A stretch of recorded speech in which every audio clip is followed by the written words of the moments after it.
बिस्तर पर बैठकर भोजन करने से क्या होता है? यमराज ने चित्रगुप्त को जो रहस्य बताया था वो सुनकर आपके भी रोंगटे खड़े हो जाएंगे। तो चलिए जानते हैं कि मनुष्य को बिस्तर पर बैठकर भोजन क्यों नहीं करना चाहिए। एक बार यमलोक में यमराज अपने सभागार में सिंहासन पर विराजमान थे और उनके समीप चित्रगुप्त बैठकर विनम्रता पूर्वक बात कर रहे थे। वार्तालाप के दौरान चित्रगुप्त ने यमराज से जिज्ञासा प्रकट की, हे प्रभु, कृपा करके मेरी कुछ शंकाओं का समाधान कीजिए। मनुष्य को भोजन किस प्रकार से करना चाहिए? भोजन करने के लिए उचित दिशा और स्थान कौन सा है? किन स्थान पर बैठकर भोजन नहीं करना चाहिए? भोजन से पूर्व क्या करना चाहिए और भोजन के बाद क्या करना चाहिए? किसके घर का भोजन नहीं करना चाहिए? किन स्थान पर बैठकर भोजन करने से आयु कम होती है? कृपया करके मेरे इन सभी प्रश्नों का उत्तर दीजिए। यमराज मुस्कुराए और चित्रगुप्त को उत्तर देते हुए बोले, हे चित्रगुप्त, तुमने बहुत उचित प्रश्न पूछे हैं। वास्तव में इन सभी प्रश्नों का उत्तर मनुष्य के आचार व्यवहार और उसकी आदतों में छिपा होता है। जैसा आचरण मनुष्य करता है वैसा ही फल उसे भोगना पड़ता है। अच्छे आचरण से सुख और दीर्घायु प्राप्त होती है, वहीं अनुचित आदतों के कारण दुख और अकाल मृत्यु तक हो सकती है। मनुष्य को भोजन करते समय शास्त्रों के नियमों का पालन अवश्य करना चाहिए। जो भी मनुष्य शास्त्रों के नियमों का पालन करते हुए भोजन ग्रहण करता है वो निश्चित ही दीर्घायु होता है। उसका शरीर रोग और व्याधियों से दूर रहता है, उसके शरीर में पाप वास नहीं करते हैं। इसीलिए भोजन करते समय मनुष्य को दिशा, स्थान, समय और उम्र का ध्यान अवश्य रखना चाहिए। यह सुनकर चित्रगुप्त ने विनीत स्वर में कहा, हे प्रभु, कृपया इन रहस्यों को विस्तार से समझाएं। भोजन संबंधी जो जो नियम है मुझे विस्तार से बताइए। यमराज गंभीर स्वर में बोले, हे चित्रगुप्त, तुम्हारे प्रश्नों का उत्तर देने से पहले मैं तुम्हें एक प्राचीन कथा सुनाता हूं। इस कथा को ध्यान से सुनो, इसमें तुम्हें तुम्हारे सभी प्रश्नों के उत्तर मिल जाएंगे। ये कथा अत्यंत शिक्षाप्रद है। जो भी इस कथा का श्रद्धा पूर्वक श्रवण करेगा और उसका प्रचार करेगा, उसके 32 प्रकार के पाप मैं क्षमा कर दूंगा। यह सुनकर चित्रगुप्त हर्षित हो गए और बोले, हे धर्मराज, आपके मुख से इस महान कथा को सुनना मेरा सौभाग्य है। मैं ध्यान पूर्वक इसे अवश्य सुनूंगा। फिर यमराज चित्रगुप्त को प्राचीन कथा सुनाने लगते हैं। वो कथा मैं आपको सुनाऊंगी। प्रिय श्रोताओं, ये कथा बहुत ही ज्ञानवर्धक है। इस कथा को आप अंत तक जरूर सुने। प्राचीन काल में मगध देश के विजयपुर नामक राज्य में चंद्रकेतु नाम के प्रतापी और धर्मपरायण सम्राट राज्य करते थे। उस राज्य में प्रकृति की भरपूर संपदा थी और प्रजा अत्यंत सुखी एवं संतुष्ट थी। राजा चंद्रकेतु गुणवान, बुद्धिमान तथा दयालु हृदय के थे। वह सदैव प्रजा के हित में प्रयत्नशील रहते और यज्ञ, दान व जनकल्याण के अनेक कार्य करते रहते थे। प्रजाजन उन्हें पिता के समान आदर एवं प्रेम देती थी। राजा की पत्नी रानी शीलवती भी उतनी ही धर्मपरायण, सुंदर और सदाचारी थी। रानी शीलवती प्रतिदिन पूजा पाठ करती, जरूरतमंदों को अन्न वस्त्र दान करती और सच्चे हृदय से प्रजा के कल्याण की कामना करती थी। इस दिव्य दंपति के राज्य में सभी सुखी थे, किंतु एक दुख था जो राजा रानी के हृदय को सालता रहता था। वह दुख था संतान न होना। राजा चंद्रकेतु और रानी शीलवती की कोई संतान नहीं थी। वर्षों बीत गए, उन्होंने अनेक व्रत, पूजा और यज्ञ किए, देवी देवताओं से प्रार्थना की, ऋषि मुनियों की सेवा की, परंतु उन्हें पुत्र या पुत्री प्राप्त नहीं हुई। दोनों इस बात से अत्यंत दुखी रहते थे। राजा अपने महल में कई बार चिंतित होकर सोचते, मैंने ऐसा कौन सा पाप किया है जो मुझे पुत्र सुख से वंचित रहना पड़ रहा है। राज्य में सब कुछ है, प्रजा सुखी है, पर मेरे वंश को आगे ले जाने वाला कोई उत्तराधिकारी नहीं। क्या मेरे पुण्यों में कमी रह गई या पूर्व जन्म के किसी अपराध का फल मुझे मिल रहा है? राजा चंद्रकेतु दिन प्रतिदिन अधिक उदास रहने लगे। प्रजा को जब ये पता चला कि राजा अपनी संतानहीनता के कारण दुखी है तो राज्य के लोग भी चिंता करने लगे। सब ईश्वर से प्रार्थना करते कि राजा रानी को शीघ्र संतान सुख प्राप्त हो। एक दिन राजा ने निश्चय किया कि वे किसी महापुरुष की शरण लेकर अपनी समस्या का हाल पूछेंगे। उन्हें स्मरण आया कि महान तपस्वी ऋषि वशिष्ठ इस समय निकटवर्ती वन में आश्रम बनाकर तप कर रहे हैं। ऋषि वशिष्ठ त्रिकालदर्शी एवं दिव्य दृष्टि वाले महात्मा हैं। वे अवश्य ही इस रहस्य को जान सकते हैं। राजा ने निश्चय किया कि वे स्वयं आश्रम जाकर ऋषि वशिष्ठ से मार्गदर्शन मांगेंगे। अगले ही दिन प्रातः राजा चंद्रकेतु कुछ सहयोगियों सहित अपने रथ पर सवार होकर वन की ओर चल पड़े। शीघ्र ही राजा वशिष्ठ मुनि के शांत आश्रम पहुंचे, जो हरे भरे वृक्षों से घिरा था और जहां पक्षियों का मधुर कलरव गूंज रहा था। ऋषि वशिष्ठ आश्रम के द्वार पर ही मानो उनकी प्रतीक्षा कर रहे थे। राजा को आते देख ऋषि ने मुस्कुराकर स्वागत किया और बोले, राजन, हमारे आश्रम में तुम्हारा स्वागत है। आज इधर आने का क्या कारण है? सब कुशल तो है? कहीं राज्य कार्य से विरक्त होकर संन्यास लेने का विचार तो नहीं बना लिया? इतना कहकर ऋषि ने हल्की मुस्कान की, फिर गंभीर हो गए। राजा चंद्रकेतु ने हाथ जोड़कर विनम्रता से कहा, हे मुनिवर, राज्य कार्य भली भांति चल रहा है, संन्यास लेने का इरादा नहीं है, पर मैं एक भारी चिंता के कारण व्याकुल होकर आपकी शरण में आया हूं। आप जगत के रहस्यों के जाता है, मेरी शंका का समाधान केवल आप ही कर सकते हैं। शिष्य वशिष्ठ ने सहानुभूति भरे स्वर में पूछा, राजन, आप जैसे प्रतापी और धर्मनिष्ठ राजा को भला किस बात का दुख हो सकता है? निश्चय ही आपकी प्रजा सुखी है, राज्य समृद्ध है। फिर भी यदि आपके मन में कोई शंका या कष्ट है तो निसंकोच कहिए, मैं यथाशक्ति अवश्य सहायता करूंगा। तब राजा चंद्रकेतु ने दुखी स्वर में अपनी व्यथा सुनाई। हे मुनिवर, मेरे जीवन में एक ही अभाव है, मेरी कोई संतान नहीं है। मैंने अनेक यज्ञ उपवास किए, तीर्थों के दर्शन किए, ब्राह्मणों को दान दिया, हर संभव प्रयास किया, किंतु भाग्य ने मुझे संतान सुख से वंचित रखा है। कृपा कर ये बताएं कि ऐसा कौन सा अपराध मुझसे हुआ है जो मुझे संतानहीन रहने का दंड मिला है? मेरे बाद मेरे राज्य का उत्तराधिकारी कौन होगा? मेरा वंश कैसे आगे बढ़ेगा? मेरे मन की ये पीड़ा दूर कीजिए और ये बताइए कि संतान प्राप्ति के लिए मुझे क्या उपाय करना चाहिए।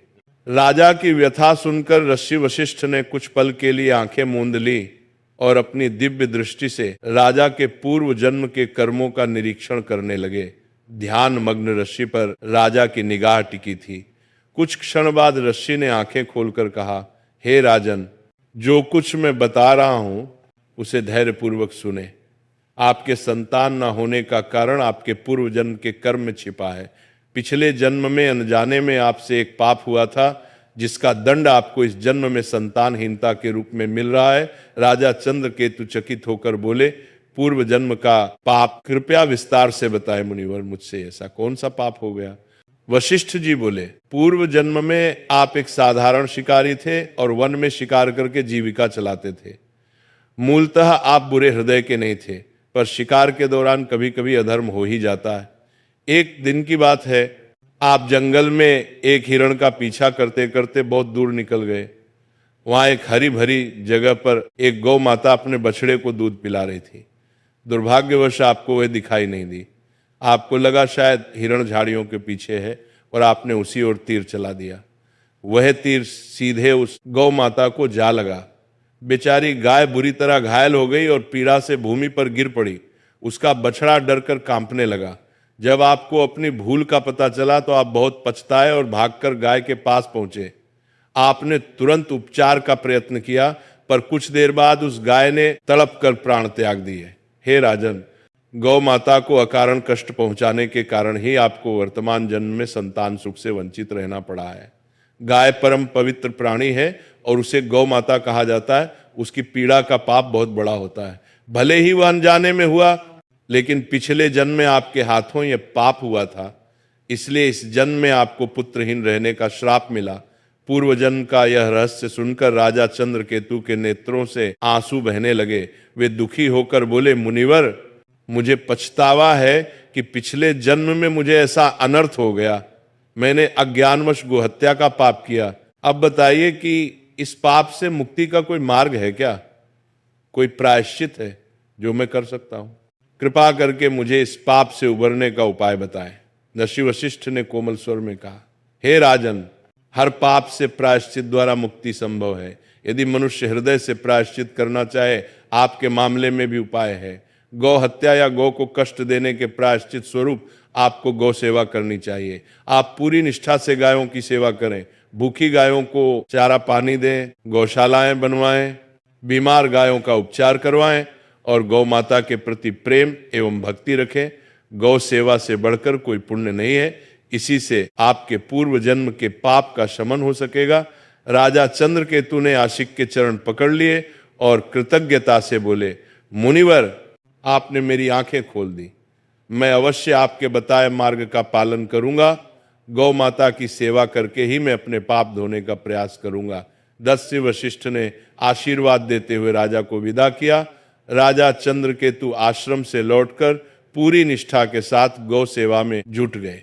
उन्होंने राज्य भर में गौशालाएं बनवाई और स्वयं प्रतिदिन गायों की देखभाल व पूजन करने लगे। रानी शीलवती भी गौ माता की सेवा में बराबर लगी रही। उन्हें पूर्ण विश्वास था कि गौ सेवा से उनके जीवन का अंधकार अवश्य दूर होगा। कई महीनों तक निरंतर श्रद्धा पूर्वक गाय की सेवा करने के बाद भगवान ने उनकी प्रार्थना सुनी। रानी शीलवती ने अंततः एक सुंदर पुत्र को जन्म दिया। वर्षों बाद संतान सुख पाकर राजा रानी की खुशियों का ठिकाना न रहा। पूरे राज्य में आनंद मनाया गया और उस शुभ अवसर पर प्रजा ने भी हर्षोल्लास से उत्सव मनाया। समय बीतता गया। राजकुमार हृष्ट पुष्ट बालक के रूप में बड़ा होने लगा। राजा रानी ने उसका लालन पालन बड़े लाड प्यार से किया। वर्षों बाद संतान मिलने के कारण राजकुमार की प्रत्येक इच्छा पूरी करते थे। माता पिता को प्रसन्न रखने के लिए महल के सेवक भी राजकुमार को दुलार देते और कभी किसी बात के लिए उसे कठोर अनुशासन में नहीं रखा जाता था। अत्यधिक लाड़ प्यार के कारण राजकुमार अनुशासनहीन होने लगा था। हालांकि वह हृदय से बड़ा नहीं था। बचपन से ही उसे मन मर्जी करने की छूट मिल गई थी। वह सुबह देर तक सोया रहता और बिना नहाए धोए रसोई से नाश्ता मांग लेता। कभी भोजन कक्ष में जाने का कष्ट नहीं करता, बल्कि बिस्तर पर ही भोजन करने की जिद करता। महल के दास दासियां सोने की थाली में तरह तरह के पकवान सजाकर राजकुमार के शयन कक्ष तक ले आते।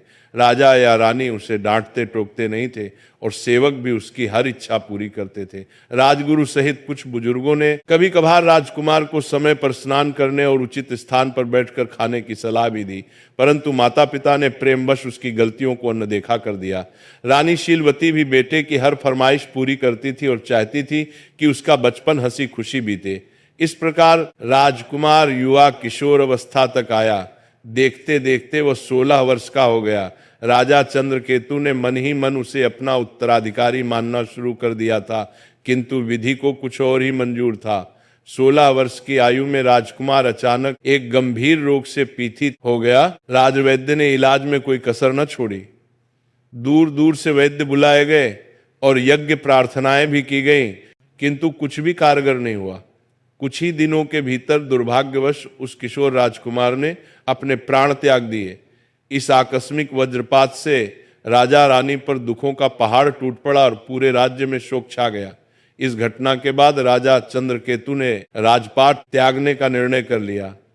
उन्होंने अपने भतीजे को राज्य सौंप दिया और रानी शीलवती के साथ वन में ऋषि वशिष्ठ के आश्रम जा पहुंचे। ऋषि वशिष्ठ ने राजा रानी को अत्यंत शोकाकुल देखा तो स्नेहपूर्वक कारण पूछा, राजन, आप इतने व्यथित क्यों हैं? राजा चंद्रकेतु ने रोते हुए अपने पुत्र की अकाल मृत्यु की कथा ऋषि को सुना दी। तब ऋषि वशिष्ठ ने ध्यान लगाकर अपनी दिव्य दृष्टि से कारण जानने के बाद कहा, हे राजन, आपके पुत्र की आयु क्षीण होने का कारण उसके अपने ही आचरण में था। आपको पूर्व जन्म के पुण्य फल से पुत्र की प्राप्ति तो हुई, किंतु आपके पुत्र ने बचपन से ही कुछ ऐसी अनुचित आदतें अपनाई जिनके परिणाम स्वरूप उसे अल्पायु में ही मृत्यु का सामना करना पड़ा है। आपका पुत्र प्रतिदिन बिना स्नान किए भोजन करता रहा और प्रायः बिस्तर पर बैठकर ही भोजन करता रहा। जो मनुष्य बिना नहाए धोए भोजन करता है उसकी आयु क्षीण हो जाती है, और जो मनुष्य बिस्तर पर बैठकर भोजन करता है उसके शरीर में विभिन्न रोग उत्पन्न हो जाते हैं और उसके जीवन के भी असमय समाप्त हो जाने की आशंका रहती है। अनेक औषधियों और प्रयासों के बावजूद आपका पुत्र बचाया नहीं जा सका, क्योंकि उसकी देह उन अपवित्र आदतों का शिकार हो चुकी थी। नश्य के इन वचनों ने राजा रानी की आंखें खोल दी। उन्हें अपनी भूल का गहरा पश्चाताप हुआ और उन्होंने सांसारिक मोह त्यागने का निश्चय किया। राजा चंद्रकेतु ने वहीं आश्रम में रहकर शेष जीवन तपस्या और भगवान के चिंतन में बिताया। रानी शीलवती ने भी राजसी ठाट बाट त्याग कर अपने पति के साथ सादा जीवन अपना लिया। इस प्रकार राजा रानी ने दुख से ऊपर उठकर धर्म के मार्ग पर शांति पा ली। कथा सुनाकर यमराज ने चित्रगुप्त की ओर देखते हुए कहा, देखा चित्रगुप्त, किस प्रकार मनुष्य की अपनी आदतें उसके जीवन को संवारती या बिगाड़ती हैं। राजा चंद्रकेतु जैसे पुण्यात्मा को भी अपने पुत्र की अकाल मृत्यु का दुख सहना पड़ा, क्योंकि उनके पुत्र ने गलत आदतों का पालन किया था। अतः प्रत्येक मनुष्य को सावधान रहना चाहिए कि वह किस प्रकार का आचरण कर रहा है। मनुष्य को सदैव भोजन करने से पूर्व शारीरिक शुद्धि कर लेनी चाहिए। अपने 5 अंग, दोनों हाथ, दोनों पैर तथा मुखमंडल को अच्छी तरह जल से धोना चाहिए। यदि संभव हो तो भोजन से पूर्व स्नान करके पवित्र होकर ही अन्न ग्रहण करना चाहिए। बिना स्नान किए भोजन करना शास्त्रों में वर्जित है। ऐसा करना पशुओं जैसा आचरण माना गया है और इससे आयु कम होती है। साफ सफाई के बाद ही मनुष्य को अन्न ग्रहण करना चाहिए। भोजन आरंभ करने से पूर्व मनुष्य को अन्नपूर्णा देवी तथा परमात्मा को स्मरण कर धन्यवाद देना चाहिए, जिनकी कृपा से ये भोजन प्राप्त हुआ है। साथ ही प्रार्थना करें कि संसार के अन्य सभी प्राणियों को भी आहार प्राप्त हो। इस प्रकार मन ही मन ईश्वर को प्रणाम करके आदर पूर्वक भोजन करने से अन्न पवित्र रहता है और वह शरीर को पूर्ण पोषण देता है। भोजन करते समय बैठने का स्थान भी शुद्ध और उचित होना चाहिए। जमीन पर चटाई बिछाकर पालथी मारकर बैठकर भोजन करना श्रेष्ठ माना गया है। बिस्तर पर बैठकर भोजन करना अशुभ तथा स्वास्थ्य के लिए हानिकारक होता है। शैया पर अन्न ग्रहण करने से अपवित्रता बढ़ती है और शरीर विभिन्न रोगों का घर बन जाता है। हे चित्रगुप्त, 3 प्रकार का भोजन मनुष्य को कभी नहीं करना चाहिए। पहला वह भोजन जिसके ऊपर से कोई व्यक्ति पैर रखकर चला गया हो या जिसे किसी ने लांघ दिया हो। ऐसा अन्न अपवित्र हो जाता है और उसे खाने से उम्र घटती है। वो तरह तरह के रोग लगते हैं। उस भोजन को पशुओं को डाल देना चाहिए। दूसरा वह भोजन जिसमें बाल, कीड़े या कोई अन्य शुद्ध वस्तु गिर गई हो। यदि थाली के भोजन में बाल निकल आए तो समझना चाहिए कि वह अन्न त्याग देने योग्य हो गया है। ऐसा अन्न न स्वयं खाना चाहिए, न भगवान को भोग लगाना चाहिए। ऐसे अशुद्ध अन्न का सात्विक लाभ समाप्त हो जाता है और प्रेत योनि के जीव उसका उपभोग करते हैं। तीसरा वह भोजन जो किसी अन्य के लिए परोसा गया हो। याद रखें, कभी भी दूसरे का हिस्सा छीनकर नहीं खाना चाहिए। जो व्यक्ति दूसरों का भाग चुराकर खाता है या बिना बांटे खुद खा लेता है, उसे अन्नपूर्णा देवी रुष्ट हो जाती हैं। ऐसा करने से उसके पुण्य नष्ट हो जाते हैं और उसके जीवन में दरिद्रता एवं संकट आते हैं। अतः भोजन हमेशा सबसे बांटकर और उचित पात्र को अर्पित करके ही करना चाहिए। इसके अतिरिक्त भोजन का अनादर कभी नहीं होना चाहिए। झूठा भोजन व्यर्थ इधर उधर न फेंके और अन्न की बर्बादी न करें। अन्न देवता की कृपा से ही जीवन चलता है, इसलिए अन्न को आदर पूर्वक ग्रहण करें। जो मनुष्य इन नियमों का पालन करेगा वह स्वस्थ, निरोगी और दीर्घायु होगा। उसके जीवन में सुख समृद्धि बनी रहेगी और उसे अकाल मृत्यु का भय नहीं रहेगा। मनुष्य के आचार विचार ही उसके भाग्य का निर्माण करते हैं। अच्छे कर्म और सही आदतें उसके जीवन को सुखमय बनाती है, जबकि गलत आदतें जीवन को दुखमय और संक्षिप्त कर देती हैं। इसलिए प्रत्येक व्यक्ति को अपने दैनिक व्यवहार में पवित्रता और मर्यादा का पालन करना चाहिए। इस प्रकार यमराज ने चित्रगुप्त को मनुष्य के आचार विचार तथा अच्छी बुरी आदतों के संबंध में महत्वपूर्ण ज्ञान दिया। इस कथा से हम ये सीखते हैं कि बिस्तर पर बैठकर भोजन करना और बिना स्वच्छता के अन्न ग्रहण करना क्यों त्याज्य है। हमें सदैव शास्त्रोक्त मर्यादाओं का पालन करते हुए पवित्र आचरण अपनाना चाहिए, ताकि हमारे जीवन में सुख, स्वास्थ्य और शांति बनी रहे। तो इस प्रकार से यमराज ने चित्रगुप्त को अत्यंत महत्वपूर्ण ज्ञान दिया है।